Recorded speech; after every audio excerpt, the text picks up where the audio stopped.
que le funciona hasta cierto punto de la película para crear toda esa atmósfera hasta el final, me parece a mí. Esta es otra reseña de Backrooms. Pull me up! What do you see? Si a usted le gustó Backrooms, muy seguramente se sabe la historia que voy a contar a continuación.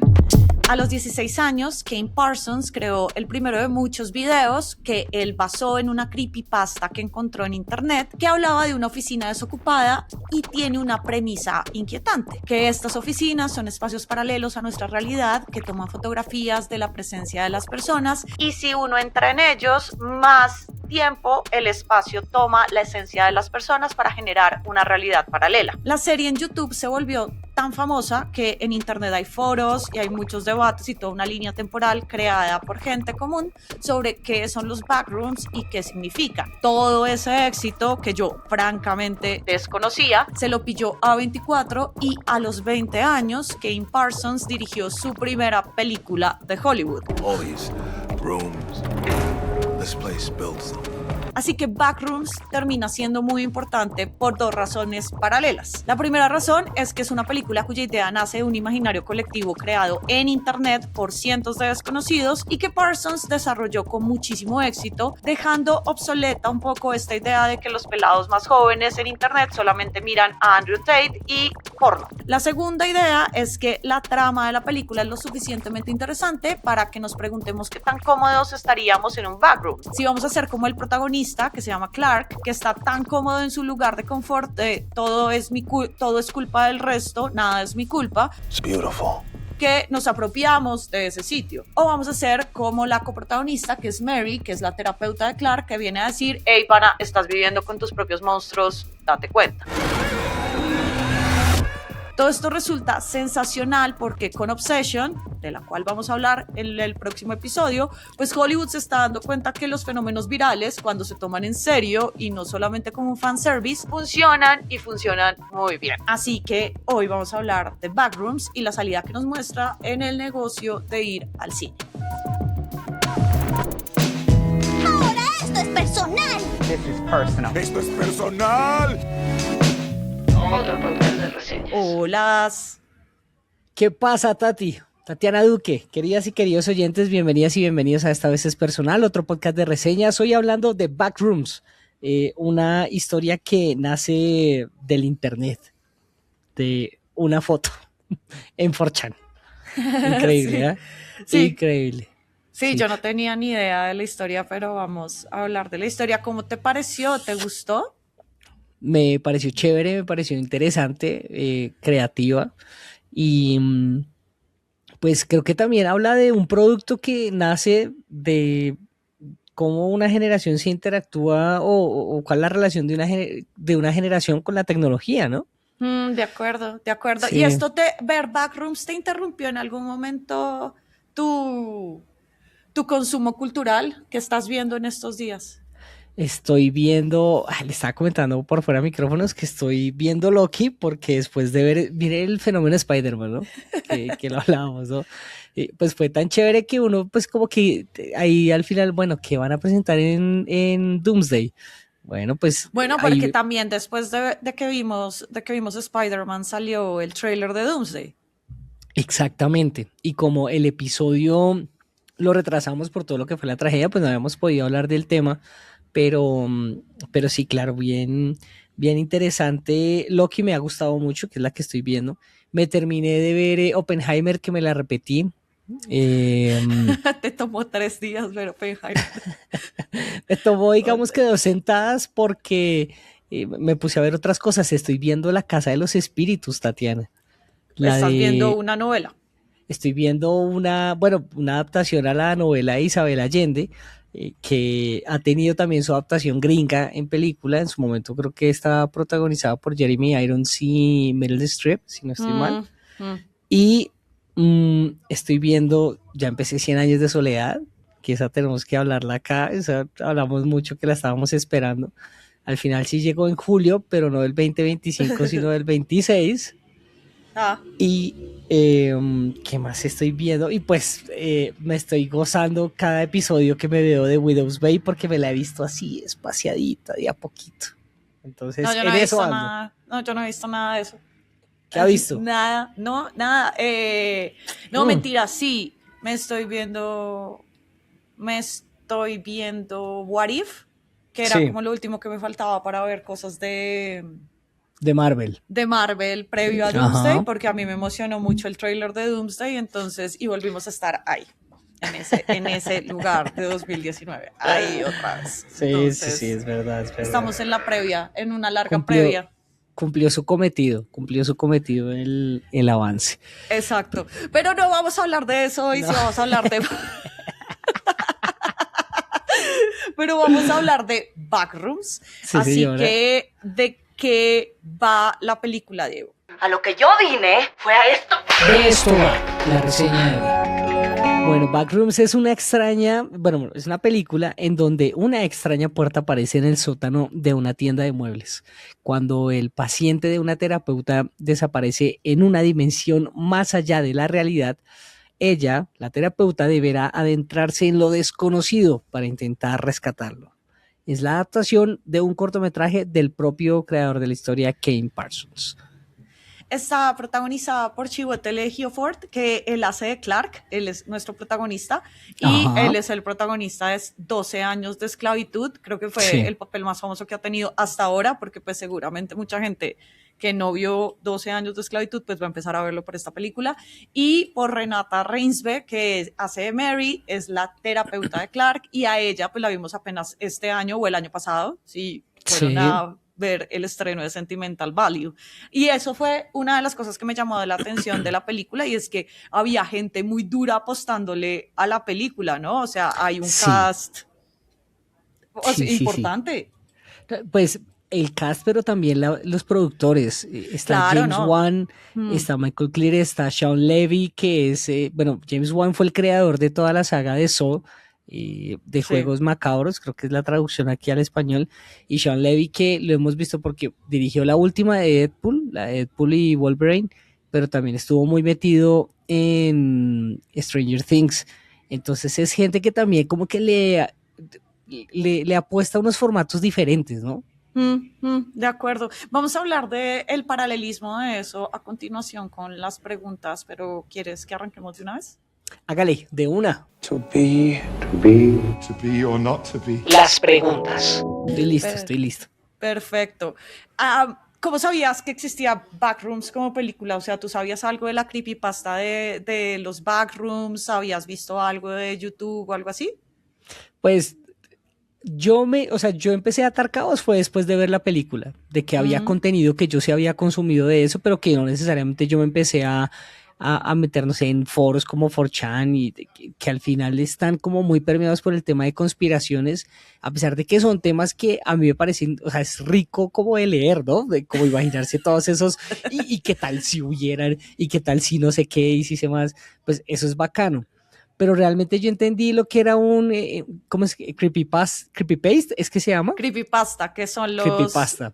que son como esas historias de terror comunitarias formadas desde internet. La más famosa es Slenderman, que es Sí, de que fue un también tipo una muy película, alto. ¿no? Divino. Un datico de cóctel. Eso se volvió una película y se volvió un caso judicial porque hubo unas peladas que estaban como súper obsesionadas con esa historia y Ja. terminaron asesinando a su compañerita. No, hay Dios mío, terrible. Es terrible. Hay todo Por un- Dios, ¿qué me está pasando? Hay todo un Con documental en esta juventud. HBO si lo quieren ir a ver. La Ay, historia igual juepucha. ocurrió hace como 15 años, pero sí. Ese es No el más puede famoso. ser, no puede ser, pero mire lo que, porque pues es decir, al final no es algo que esté netamente relacionado con el fandom del internet, porque esto también ha pasado con el cómic, lo vivimos cuando se estrenó la última película del Caballero de la Noche, que un loco entró a matar a un poco de gente en un teatro, o sea que no son cosas ajenas a necesariamente un tipo de fandom, pero como este en especial sí está como muy cargado de leyendas urbanas y en este caso de mitos y cosas que aparecieron en internet, pues lo hace un poco más. Yo creo que eso ayuda también a que la película, o ayudó también a que la película tuviera su éxito. Para responderle su pregunta, Tatiana, me interesa de cómo porque sí vi que la película había tenido muy buena recepción con el público, pero me terminó vendiendo la boleta fue el episodio que escuchamos los dos del Daily. Claro, por supuesto. Hay un episodio del Daily que habla justamente de que esto fue en mayo. Se estrenaron 2 películas que terminaron siendo como los éxitos en ese momento, antes de que saliera Ajá. Spider-Man, Sí, que eran Backrooms y Obsession, y ambas tenían como en común que eran cosas que habían salido de creadores de contenido en Internet, diferentes a los influencers, era más bien que eran personas que eran muy geeks y ponían todas sus cosas en YouTube. Una de esas es Kim Parsons, una de esas personas es Kim Parsons, y una de esas películas es Backrooms y la otra es Obsession. Y claro, que A24 estuviera con ella, cosa que yo no tenía ni idea. O sea, yo antes de verme de escuchar ese episodio, yo no tenía ni idea de que existía Backrooms y que eran los Backrooms. Pero, por ejemplo, un amigo sí. O sea, él como, sí, claro, los espacios liminales y no sé qué, y es como todo un lore de una gente muy específica, como gente que le gusta el diseño, gente que está como metida en foros para mejorar sus técnicas de animación y todo eso. Por ahí se puede entrar a los Backrooms, si no sabes tanto de cosas de creepypasta, por ejemplo. Había muchas cosas que me llamaban la atención de cómo un pelado que ahora tiene 20 años se interesaba 21, por la... al menos ya puede tomar legalmente. Claro, bueno, no, le queda un año, ¿no? Pues para los gringos. 21, no, tiene 21 ¿ya tiene años. 21? Sí, él cumplió 21 años el día después de que estrenaron la película. bueno, pero me quedaba pensando en las texturas que también empiezan a gustar frente a lo que ya es el pasado, porque es que Tatiana, ya los 90s son viejos, los 90s fueron hace 30 años. Silencio. Creo, ¿no? Silencio. Sí, y que total. este man buscara hacer su contenido, porque pues entré al canal del man y empecé a ver algunos de los videos que él había hecho antes, con esa textura del VHS, lo que permite también como recurso narrativo el contar una historia con ese tipo de formato, que en su momento Danny Boyle lo hizo también con 28 días después. De acuerdo. Hay muchas películas que son así, pero más también como de clase B, por decirlo así. Me acuerdo mucho. Sí. VHS es una serie de películas de terror. La primera son muy buenas, si las pueden encontrar, son muy, muy buenas. Y arranca y tiene esa textura de VHS, pero sí, total. Hay la película toda se desarrolla en 1992. Entonces muchas cosas como de la textura de la imagen, de lo que Clark hacía, que era un vendedor de muebles, muy frustrado, entonces tenía que hacer estos comerciales como medio patéticos para llamar la atención, que son comerciales que todavía existen en la televisión gringa, como de los que veía uno en Better Call Saul y también, que se ven en la televisión local, porque también hay que decirlo, sí, para los televisión americanos. Local gringa, exacto. O sea, para los americanos ese es un formato que es muy exitoso y que tiene también su público. En Los Simpsons se burlaban de eso. ¿Te acuerdas del comercial de Don Barredora? Era ese. Los comerciales de... Cuando yo viví en Miami, había mucho comercial de abogados. Porque había muchos temas que tú necesitabas un abogado. Migratorio, me imagino también, ¿no? No, sabes que no tanto por eso, porque si no sería muy paila. Quisieran un comercial así, pero era más como de accidentes de tránsito. Ok. Sí, como como demanda, si a usted lo demandaron, muy Better Call Saul. Exacto. Eran así. Eso los americanos han sido siempre muy buenos de transmitir su cultura a través de este formato. Ellos han sido siempre muy exitosos para que yo siento que uno conoce más o menos cómo es estar en Estados Unidos gracias a sus producciones. Por supuesto. Y películas. En eso sí han sido mucho eso. Exacto. Entonces, a mí me gustó mucho la textura que utilizó el Chiro, cierto que le funciona. Eso, siento que me recordó un poco a la trilogía del Cubo. No sé si tú has visto esas películas. Yo me vi la primera, pues ya hace mucho. Yo me vi la primera y la tercera, que conectan de una forma muy cool, tampoco es que sea o sea, esto no es una obra maestra, pero intentan conectar y entonces ahí detrás hay como una cosa y tú no sabes qué es. Tiendo a pensar un poco más que es como ciencia ficción, pero también metiéndole el ingrediente de terror, puede ser como un terror similar al de La Sustancia, tal vez, o sea, como de... Sí, bueno, tiene esto como es que tiene, algo que... comparten algo, ¿no? A mí, yo también La productora... pensaba, claro, Oh. pero pensaba en las películas y decía, no, y decía, hombre, como que hay algo en lo que me están presentando que es como si también un tipo de cine le está hablando a eso, ¿no?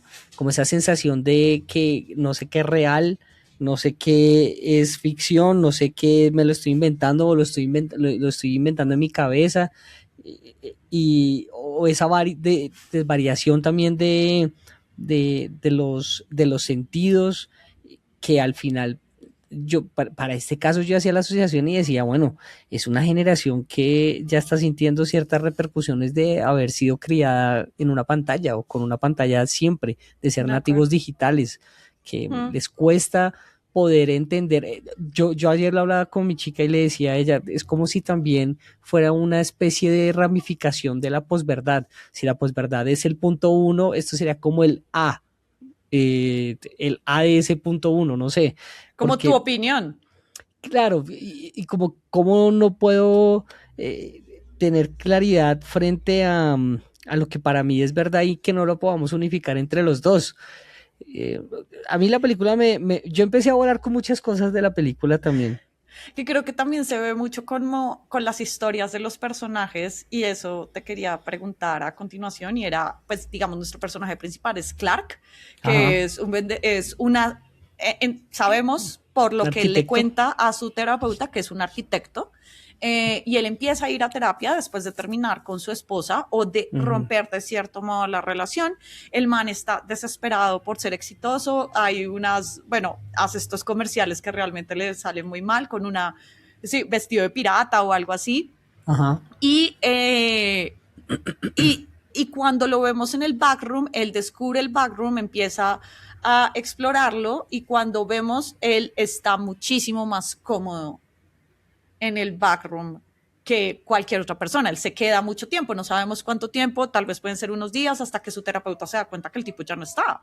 Sí, ahí vimos varios recibos, ¿no? En la puerta cuando ella llegó. Exacto. Y que estaba sin seguro, sí, estaba Sí, abandonado. estaba ya, el tipo también estaba tan mal que pues dormía en su tienda de muebles y toda esta vuelta. Pero quería preguntarte justamente por la zona de confort que había él creado en el backroom y sobre todo como el tema de la esposa. ¿Qué crees que pudo haber pasado ahí? ¿Cómo él se sentía? ¿Cómo leíste que él se sentía estando en ese lugar? Porque para él era un lugar muy cómodo o parecía un lugar muy cómodo. Sí, pues de hecho él le dice a la terapeuta, pues abrí la ventana y creo que no voy a salir de acá, una vaina así, fue la frase que él utilizó.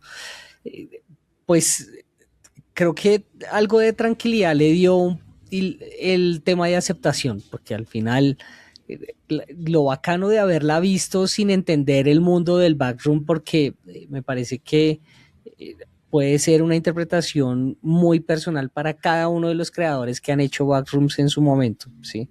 En este caso, este pelado le da una interpretación en donde dice, donde yo siento que para el tipo era muy difícil conciliar lo que había hecho frente al punto en donde se encontraba. Él le echaba mucho la culpa a la mujer de que él estaba ahí era por culpa de ella y nunca asumió su responsabilidad. Esto como que le permitía a él por lo menos un grado de aceptación. Yo lo sentí así, sobre todo cuando amarra a la terapeuta y no la quiere dejar salir y está tratando de explicarle lo que está. Y lo otro es también lo que le dice la terapeuta al final, que me parece que es, pues, parce, si usted está así feliz, pues siga feliz. Ustedes, o sea, usted no ha querido darse cuenta que el que la cagó fue usted y no su mujer. ¿Sí? De acuerdo. Pero si eso le da felicidad, pues quédese. Es decir, yo no tengo por qué decirle que no lo haga. Y por esa razón es que es una forma que a mí me reconcilia con que no es de terror, porque en medio de todo, si tú quieres estar ahí, pues dale. O sea, nadie te va a decir que salgas porque nadie te está esperando. Claro. Nadie te está esperando. O sea, te puedes destruir ahí y tus miedos te pueden destruir, porque claramente había mucho de que él se queda con una representación de él mismo que es muy monstruosa. Sí. Y pues vemos que, digamos, él se queda con otras representaciones de la realidad que son como gente que pasó y que ya no está, incluida su esposa. Ajá. Y que, pues, es decir, con un recuerdo muy desfigurado de que al final habla mucho es que por eso también yo siento que el tema de la verdad está muy atravesado en la película, Qué interesante. porque es mi verdad, es la verdad que yo me cuento, cómo me la voy desfigurando y algo que decía el chino, ¿no? Cada vez que intentamos recordar, el recuerdo se vuelve, se trastoca más, deja de ser más Nítido. nítido para ser un poco más difuso y no entender de dónde venía. Ujú. Y, a- y al final, el final me parece que también es un poco eso, ¿no? Nos dejan muy abierto el tema de qué pasó con su esposa. Yo vi después que también se habían formado teorías sobre que él no había terminado con la esposa, sino más bien la había matado, Sí, y que ella le tenía miedo a él, cosa que yo creo que queda muy explícita cuando nos muestran como su backroom y donde él estaba, que era su casa, que era digamos, la cocina donde, digamos, se peleaban y donde fue el momento que siempre nos contaron de su versión de la pelea final. en parte como, mire, ahora que se está diciendo eso, porque yo digo, uy, pues tiene todo el sentido del mundo, porque además él va a golpearle a la mujer y la mujer no responde, ¿no? Nadie le Ajá, abre la él va a ir puerta a, en sí, la él va a la casa casa. Ujú. y ahora que lo pienso, pues se sentía siempre muy cómodo frente al tema violento de su yo autodestructivo, ¿no? Él tenía la cabeza de su asistente en la nevera y, y Y, fresco, y tranquilo, se murió el tranquilo. novio de la chica y el man como que, bueno, pues quiero más bien es averiguar qué es lo que está pasando acá, más que estar traumado porque mataron a este chino o esta vieja no aparece. Y él podía Eh, alimentarse de de otras proyecciones de gente. Era un poco caníbal también, pero no sabía cómo entiende uno eso también, ¿no? Sí, exacto. Yo también me quedaba pensando, pero esto es qué, esto es como algodón, Sí es que crema de es. leche, es arroz con leche. eh, No, no eh, sé qué era lo que estaba comiendo, Y también que el tipo pues se disoció, me parece, al final, ¿no? por El supuesto. tipo prefirió estar ahí metido en su mundo que salir y enfrentar, que al final yo siento que hay muchos temas que están atravesados de esta generación ahí, que de pronto para ellos también ha sido muy difícil y pues está estudiado, ¿no? eh, es una generación muy introvertida, la generación Z es una generación que a la que le ha costado y sobre todo el tema de la pandemia también los atravesó un montón para poder tener esas habilidades sociales de pronto a un punto en el que nosotros las desarrollamos, pero también ha sido una generación que se ha criado con pantallas y eso tiene que tener pues algún tipo de lectura ahí, ¿no? Mm. ¿Tú crees que él era el malo? Sí, pero sí, pues sí, él es el monstruo. Ajá. Pero el malo de qué, con quién. Sí, el malo de la... Exacto, exacto. O sea, como que las cosas que hizo y que nos cuentan que hizo claramente son despreciables. De todas maneras, el backroom lo hace ver con otra luz, como con una persona, lo que estás hablando, una persona sola, una persona introvertida, una persona que se sentía bien con su violencia y eso, todo eso es claramente malo, Ujú. sobre todo lo último, eh, pero también le da cierta humanidad Claro, al hecho de qué hiciste para llegar hasta ahí y que también es tu culpa, ¿no? sí, y que al final, o el que no pudiera controlar su ira, porque también Ujú, ese es otro mensaje. ujú. Él la controló hasta cierto punto hasta que lo atacó a él y lo mató. Se le desbordó. Sí, pues un poco es también eso, ¿no? Él nunca lo quiso aceptar, nunca quiso trabajar eso, o cuando lo intentó trabajar con la Doc, explotó también, que Mm, fue el juego de rol que ella le propuso al principio, sí, para ver si, yo hago esa lectura, eso sí, ya es muy personal, para ver si él se daba cuenta de cómo él estaba explotando con otras personas, que no necesariamente eran su esposa. total, total. Y que lo Ujú. hacía, obviamente. Sí, sí, Obviamente se sí. veía muy contenido con Mary.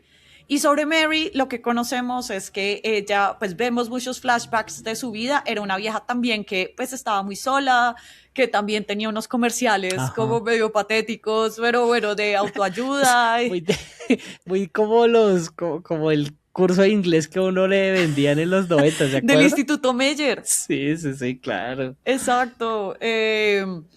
Y vemos flashbacks de cuando ella era chiquita. Cuando ella Ujú. era chiquita, ella vivía en una casa como de una acumuladora o de una persona Sí. que tenía una fobia muy Era densa. la mamá, ¿no? Que era la mamá, exacto, y la mamá como que tenía muchas paranoias y todo esto, y te voy a decir mi tesis sobre eso, y es que la mamá sabía de los backrooms, o sea, a mí me quedó esa estoy impresión, tú completamente estás seguro. igual, A mí también me quedó esa impresión. De hecho, a mí me parece que el primer frame de ellas o la primera escena de ellas lo sugieren, ¿no? Porque se ve ellas tocando el cemento, cemento. pero es algo en lo que no profundiza el director. Porque yo pensé que nos iba a contar, yo pensé que nos iba a mostrar que cuando ellas hicieron la huella, vieron un backroom ahí. Que esa fue mi sensación cuando arrancó la película. Ok. Ah, Yo no bueno, no, mentira, no arrancó, sino cuando ella estaba viendo lo de el recuerdo de la casa, de ellas dos haciendo eso y que están destruyendo la casa donde ella se crió. Sí, cuando ella se está acordando de eso, porque pues, con la primera vez que la vemos es que justamente están destruyendo ahí para hacer como un edificio o algo así, pero sí, a mí también me quedó la impresión de eso, de que la mamá sabía de los backrooms y por eso entonces tapizó toda su casa y quedó como tan jodida de ahí, y de cierta manera ella sabía cómo salir de ese lugar. Sí. Ella tenía esas herramientas. Como que había un tufillo de familiaridad frente a lo que era estar ahí, yo sí creo. Exacto. Diego, y que ahora hablemos del final. ¿Qué piensas del final? Yo he leído muchas cosas de que no hay tercer acto en esta película. Que el punto flojo de la película es que no existe un tercer acto, hay un tercer acto, pero que no es lo suficientemente sólido. Pero quiero escucharte sobre eso. Yo no sé, es de pronto que se lleva uno de la película al final, ¿no? Porque a mí me queda la sensación que lo que al final dice el director es un poco como el loop del recuerdo de la memoria de lo que estamos viviendo, porque tienen casi que la misma conversación. Creo que Phil es el que se llama, el último científico que se encuentra con la psicóloga. Sí. Ellos tienen la misma conversación que ella tuvo con Clark. Ella le dice, es que explicárselo es como cuando uno ve un perro y uno lo trata de dibujar, es la explicación. Que uno trata de describir un perro. Un perro, nunca va a ser igual al que yo vi. Y después de eso nos muestran la escena del recuerdo de ella recordando ese momento, que ya está desfigurado. Entonces, yo siento que el chino hace una... Yo digo, o sea, yo diría, o yo lo asumiría así. Hay un tercer acto que no es resolutivo, pero que lo que pone al público es a pensar en mi verdad no va a ser nunca igual a la tuya, y va a ser muy difícil que si no salimos de nuestra cabeza podamos construir una verdad colectiva, porque cada uno se metía en un hoyo de su propio parecer del que no pueden salir. Le pasó a la mamá, le pasó a Clark, y ella lo vio. Pues, o nos mandan ese frame de lo último que vio ella, que fue su recuerdo. El recuerdo sí, de su ya casa. quedó una proyección de ella también. Exacto, entonces, ¿cómo entender mi verdad si no salgo de mi cabezota para entender la de los otros? Pero pues yo no sé si esto sea ya demasiado piro. Bueno, posiblemente el chino dejó eso ahí para la segunda parte. Sí, yo no sé. A mí lo bueno, esto también pasa y por eso traigo a colación la trilogía del cubo, porque era muy similar y es como que tú nunca sabes entonces qué es lo que están investigando, porque, o sea, como ellos logran salir y ella logra salir del backroom y ya eso está lleno de carpas con científicos, bata blanca y todo eso, vemos que el monstruo también lo están revisando y todo eso, y ya sí, la que dejan quedó ahí. vivo por lo menos, ¿no? O sea, Exacto. que lo lograron... Sí. Que lo lograron sacar al menos para ver. Pero ese es un monstruo, uno de una sola cabecita. Exacto, es que me parece que al final entonces, es que cada uno tiene su backroom, ¿no? Seguramente. La vuelta es que ella, o sea, digamos, nosotros no sabemos si ella va a salir viva de ahí o si lo van a volver a hacer entrar. O si... ¿Y lo que estamos viendo son los backrooms de ella? ahora que ella No, está marica, ahí. no tengo ni Chan, chan, chan. No tengo ni idea, pero sí como que queda como esa sensación de qué es lo que ustedes están investigando, por qué llegaron a investigar eso, qué es lo que van a Sí. hacer con eso, o sea, para qué, o si hay otra parte, digamos, si este es un back, o sea, si esta es la realidad, tú entras a un backroom y ese backroom conecta con otra realidad, ¿sí me hago entender? O sea, como si queda en la mitad de dos de realidades, como cuando Sí, hay por una ejemplo, casa, como si una los dos casa, tuviéramos ¿sabes? un backroom y que hubiera algo que los conectara a su backroom Exacto. con mi backroom, pues Exacto, o debería como dos ser. realidades que conectan así, como en What If. Ah, Lo que pasa es que no tiene sentido. Creo que el chino también está jugando con eso, ¿no? Y es un poco el éxito de esta película frente a la de Slenderman, que era la que usted estaba mencionando al principio, ¿cierto? sí, Slenderman. Bueno, el cubo es Slenderman, pero Slenderman viene de los creepypastas, así como De los esta de creepypastas. De Backrooms. esta específicamente la quisiera comparar por una Ajá. razón, y es que él toma un elemento narrativo que le ayuda un montón hasta cierto punto para que la película se mantenga muy bien. Y ahora sí le voy a explicar ese cierto punto. Cuando aparece el monstruo o la versión mala de Clark, pues ya uno como que, bueno, pues esto ya está un poco ridículo. eh, Sí, sí, pues además es asusta un un monstruo súper poquito. desfigurado y todo lo Exacto, asusta un sí. poquito, pero parece un monstruo salido de una animación o de una gráfica de un computador de los 90, ¿sí? Ujú. De esos que que tenían solo la cara de cubo y que no se movían bien, ¿sí? Y pues ahí pierde un poco, pero el recurso de la cámara de VHS le ayudaba un montón para que uno no lo viera bien y que lo Sí, asustara. sí. Ese es el éxito, me parece a mí, de esta película, que todos los momentos de miedo que en los que yo tuve más o menos, estuve tensionado, estaban atravesados por eso. Ese El es de el la éxito paloma. el de la paloma, ese es el Sí. éxito que también cierto que tiene el canal de YouTube de él, que como son clips, entonces es una grabación encontrada de una planta o de una planta en Wisconsin Sí, nunca es, atravesada por no sé qué, sí, parce, nunca es como una estación de Transmilenio.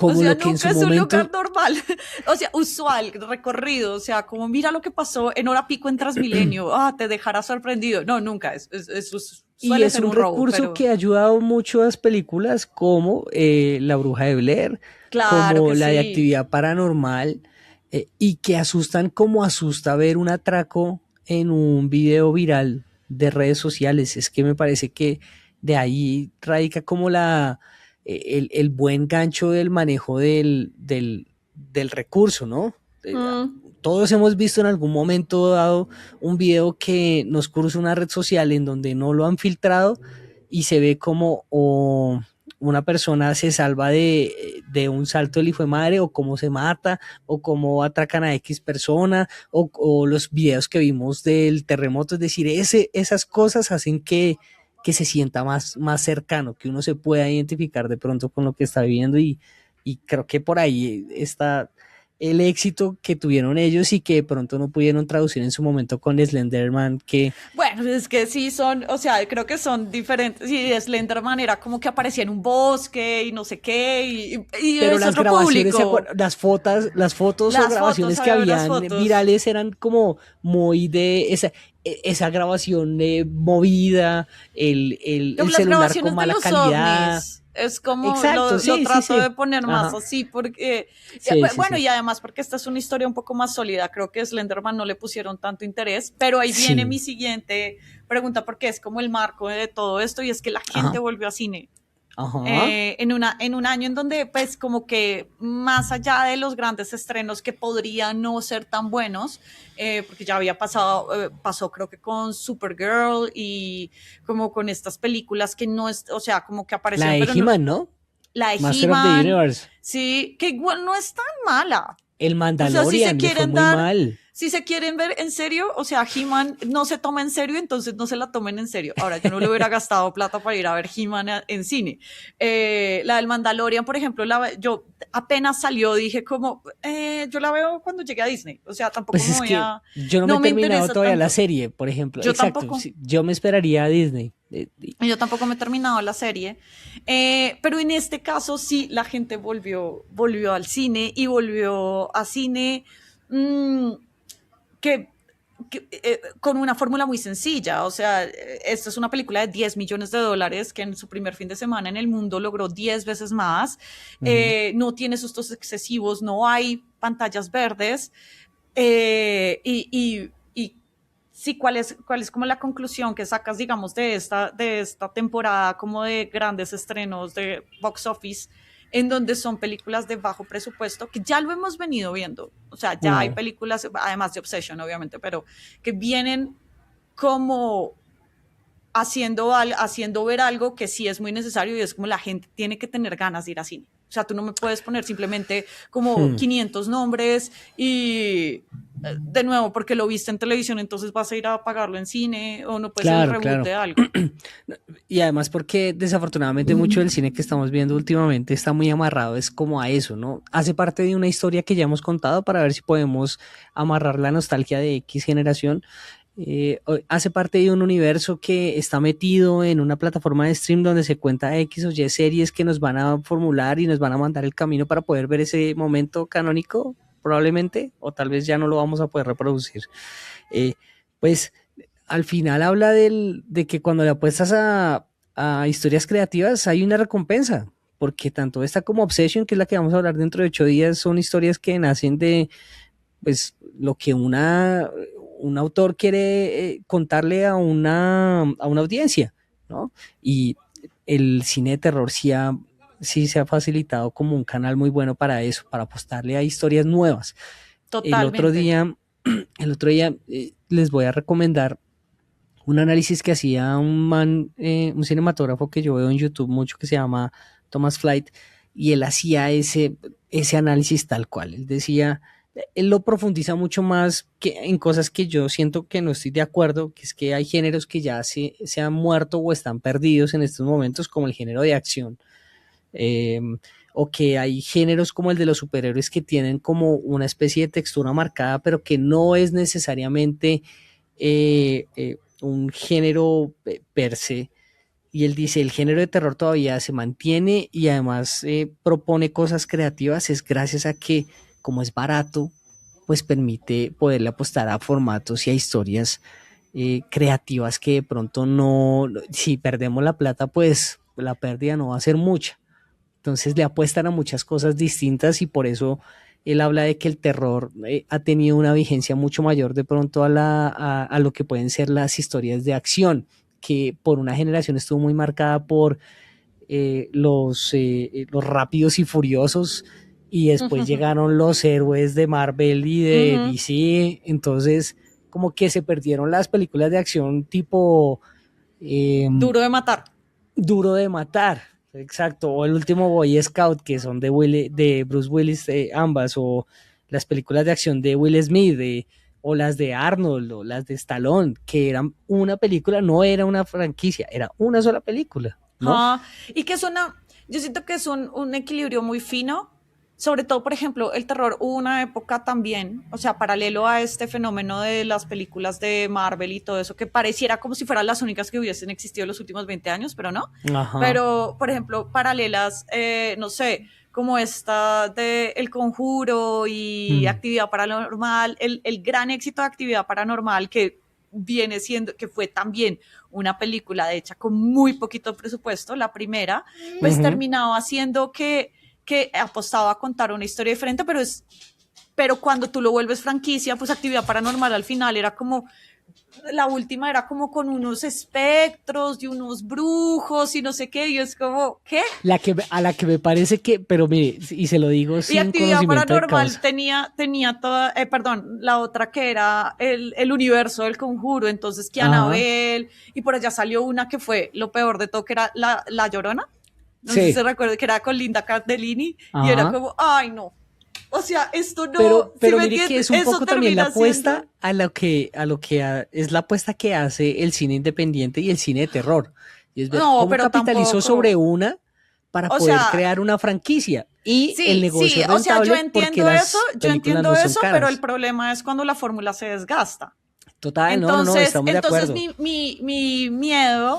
Mi Mi miedo puede ser a que entonces vamos a coger a todos los creadores de animaciones y les vamos a dar un contrato para que hagan películas porque funcionó con Obsession y funcionó con Backrooms. Y es como, no, espérate. Como, ¿te acuerdas también como cuando hicieron las películas de, no sé, empezaron como con la de Super Mario, que fue muy buena, la de Sí, Super Mario Bros. ¿Te la acuerdas primera, que sí. fue muy buena? O sea, la primera de muñequitos que fue hace relativamente poco, que fue muy buena. Ahora vamos a la de Minecraft. Pero hubo Ajá. en la mitad, que no sé qué tan buena Y le sea, fue la verdad bien. no me la voy a Le ver. fue muy bien. Yo no la Pero- vi, no la voy a ver, pero le fue muy bien en Parece taquilla. que le fue bien. Entonces, pero ya voy. En la mitad de eso estaba la película de los emojis. La de los emojis, sí. ¿Sí me entiendes? O sea, hay un momento en donde, parce, te pasaste. Pues botas Te 3 apuestas y pasaste. recoges 2 también, ¿no? Es un poco... Sí, sí, no, y está, Se pegan, y ¿no? está Se pegan bien, a está eso. perfecto, todo eso, pero al final o sea, lo que creo es que lo que llama la atención de estas es que de nuevo a la gente nos tienen que dar incentivos para ir al cine. Cuénteme una historia creativa, cuénteme una historia que me llame la atención. Y mire que no se tiene que gastar un billete largo para que yo vaya. ¿Sí? Aún así, y es un así, poco yo- lo que usted dice, ¿no? Yo no necesitaba la película del Mandalorian, por ejemplo. Sí, no, yo no la necesito. No la Cuénteme necesito, otra la serie. verdad. Pero pues ellos querían capitalizar sobre un hype que había en su Pero momento. ese el hype ya no Mandalorian, existía. Ojo, porque salió ahorita y ese hype ya no existe. sí, se Y demoraron. ahora hay una cosa que también, que yo creo que funciona mucho y es, obviamente esto funciona porque está sobre los hombros de productoras nuevas y todo esto y que son muy chic y entonces A24 entonces hace como todas estas historias hype que nosotros queremos Ujú. ver y que wow, a pesar de que An- han tenido cosas que no son tan buenas, pero Sí. no nos hubiéramos enterado de ninguna de estas dos si no hubiera sido por la prensa que le han dado. Claro. Pero la prensa llegó por el No, muy seguramente. voz a voz. Oh, muy Por el seguramente. voz a- o sea, la gente, mire, O sea, muy seguramente, pero también digo como yo pude haber vivido sin Backrooms. claro, pero Tatiana, es que usted se acaba de responder la pregunta. Esas películas como No, Masters of the pregunta. Universe tienen un presupuesto de como 20 millones o 50 millones de dólares en solamente marketing y eso incluye Sí, ya el PR, pasaron por ahí, sí, claro. el PR Sí. de la película. Esa película costó 10 millones de dólares y, o sea, fue exitosa, claro, seguramente, no sé, le metieron 5 millones los de A24 o 10 millones de dólares a la promoción, pero si la película es mala, no tiene prensa. O sea, o no se mantiene, no estaríamos hablando de ella. Hablamos No, porque la gente empezó a hablar de, o sea, de hecho, la vimos nosotros por eso, ¿no? Claro, no, por supuesto. O sea, no estoy diciendo acá como, ay, púdrete a 24, pero sí es como muy curioso ver cómo esas formas de consumo funcionan. Sí, total. de O acuerdo. sea, yo llevaba cuántos años sin ver. Ay, ya pasaron los perros aquí hasta ahora. Saludos. El perro les ladra. Salados al gran Amadeus. No, sí, total. La gordo. Ya. Creo que es el mismo perro que pasó hace 8 días. ¿Cómo se llama? El Némesis. El Némesis. Hay un perro que lo mira feo. Pero sí, creo que esas formas de consumo son muy interesantes. Pero bueno, ya para ir cerrando, Ajá. el año pasado, cuando vimos nuestra película de terror del año, que había sido la de la tía, que no recuerdo ahora cómo se llama, Ah, la de Weapons. la de los niños, Weapons, eso. Vimos esa y vimos la otra, la de los vampiros que se ganó varios Oscar. Eso no era Sinners. una película de terror. Pues, No, eso como dice- de nuevo, eso no es una eso película de dice terror, pero IMDb. el año pasado entonces hicimos nuestro top de películas de terror, me acuerdo, pero entonces ahora te propongo que hagamos el top de personajes de terror. Oh, ¿pero qué? ¿Cómo? Sí. ¿No? Listo, hagámoslo. Adelante. Mis 3 personajes de terror. Sí. El tercero, a mí me gustó mucho la saga de Saw, no me la vi completa, pero sí vi muchas películas de esa y me parece que ese es un personajazo. El señor Es así. El señor El del señor que payaso. tiene los payasos, sí. Sí. Sí. Ese para mí es el número 3. El número 2, y que siempre me ha asustado, es el man de Hellraiser. Siempre me pareció muy, muy miedoso ¿El de ese los señor. pinchos en la cara? El de los pinchos en la cara. Siempre. Ok. Esas carátulas de los slasher de esas películas de terror, uy, a mí me traumatizaron y cada vez que Frecuencia Latina va para arriba, hacía sus maratones de terror, yo esa semana no veía películas. Entonces ese señor está en el número 2. Y en un sólido número 1, Freddy Krueger, que me dio muchas pesadillas en mis sueños y que muchas veces no me dejó dormir. Gracias, Frecuencia Latina, va para arriba por esas memorias. Sí, en mi caso, yo soy un poco más ochentera porque no me veía películas de terror, o sea, no me las vi, o sea, yo sé que va, creo que me vi la primera y me parecía terrible. Lo mismo que Actividad Paranormal o las de la Bruja de Blair y todo eso, pero en mi número 3 está el de siempre, Chucky. A mí ese hijo de puta muñeco me da mucho susto. Una mención honorífica en mi casa. Sí, me daba mucho susto como los muñecos, o sea, eso de la premisa de Toy Story vino a cambiar un poquito esta idea de que los muñecos podían asesinarnos, porque la verdad a mí me daba mucho miedo unos muñecos así. Tengo unos amigos en Medellín que tienen en su casa un muñeco de tamaño normal de un Chucky. Es horrible. Chucky a escala real. A escala real, exacto. No. La número 2 es Regan, la del exorcista. Ah, sí. Es asquerosa, y da pesadillas, y es como la película en general, es como esa primera, ya luego se va como a la mierda un poco, pero esa. Y comparto tu número 1, el Freddy Krueger original es espectacular. Es espectacular, o sea, da susto. Robert Englund, que era el original, el personaje, es muy carismático, o sea, ese Freddy Krueger siempre fue como como que no se tomaba tan en serio, entonces daba mucho susto. La revista Empire hizo también un top de esos y ponía en su número 1 a Ash. Yo no sé si tú te viste Evil Dead. Yo sé cuál es, sé cuál es el personaje, sí. Lo puso de número 1, pero él es como el protagonista de la película, entonces o sea, él como no es el malo, cuenta, ¿cierto? Él no es el malo. O sea, hay nuevas películas en donde él, o bueno, las siguientes películas, él como que lo invade un espíritu, pero no es tan malo, la verdad. Entonces, pero el número 2 era Freddy Krueger y el número 3 era Hannibal Lecter. Uy, ese es, además porque ese es un terror psicológico y es tirando a un thriller, de pronto por eso es que yo no lo incluiría, ¿no? Sí, yo tampoco lo incluiría porque a mí no me daba per se miedo como de, se me va a aparecer Hannibal Lecter en la casa, no. Pero ahora que usted menciona ese personaje, yo sí empiezo a pensar, digamos, en películas como Zodiac y en series como Mindhunter, donde esos personajes daban mucho miedo y se sienten cercanos porque pues son personas que hicieron eso, entonces como que hay una relación ahí del miedo que al final en esa reseña que hace Thomas Flight, que les voy a recomendar, él hace muchos análisis bacanos sobre por qué el terror genera terror. Y cómo se construye este tipo de películas. Muy bacano. Claro, porque también hay una cosa que se traslada de la fantasía a la realidad, o sea, y los monstruos, o sea, a mí nunca me gusta como esa categorización de que alguien que hace un crimen terrible es un monstruo, porque eso te lo saca de la realidad y realmente... hay una decisión ahí para hacerle daño a otra persona, ¿no? Y son decisiones que no toma gente anormal, ¿sabes? O sea, esto no es una condición mental, esto no es, sino como hay decisiones que se toman, como la de Clark en Backrooms. Ajá, sí, señora. Miedo. ¿Miedo de qué? El veredicto. Diego, tu veredicto de la película. No, es una película que yo recomiendo para que la vean. Me parece que... si también son dados al cine experimental, lo siento en parte también como una manera de contar una historia diferente. Yo la recomiendo sobre todo porque siento que sí habla algo de cómo una generación está viendo su realidad. Está bueno, recomendada.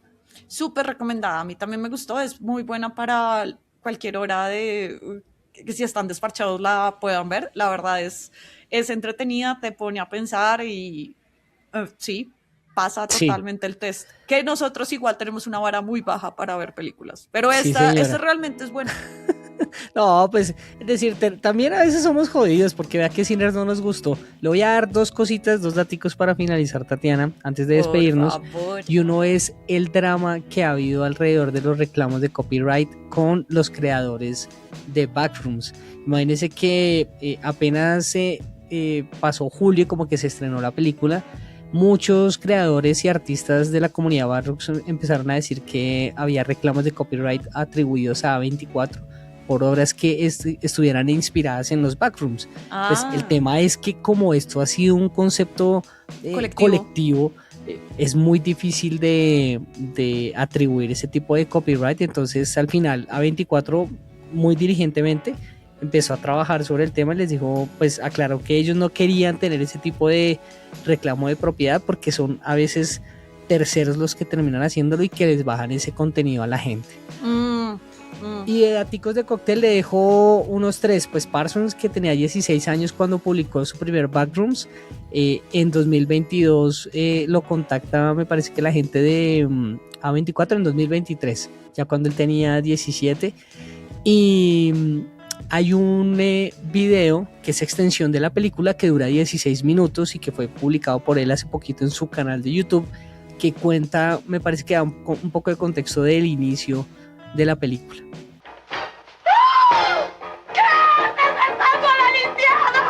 El drama en la reseña de hoy. Por Interesante. ahí está.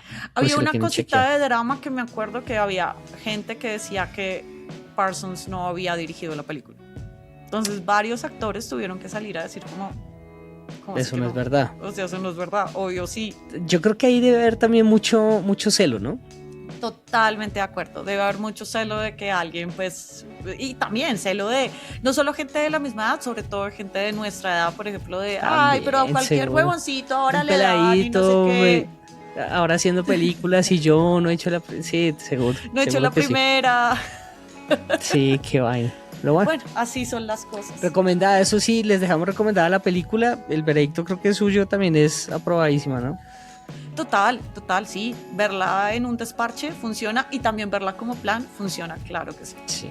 Muy recomendada Backrooms, nuestra reseña del día de hoy, y en 8 días pues quedan ustedes invitados a que nos acompañen a hablar de Obsession, que es el otro film de terror que tuvo bastante éxito en esta temporada de verano en los Estados Unidos, también por acá, gustó mucho y pues vamos a hablar de ella, está bien buena también.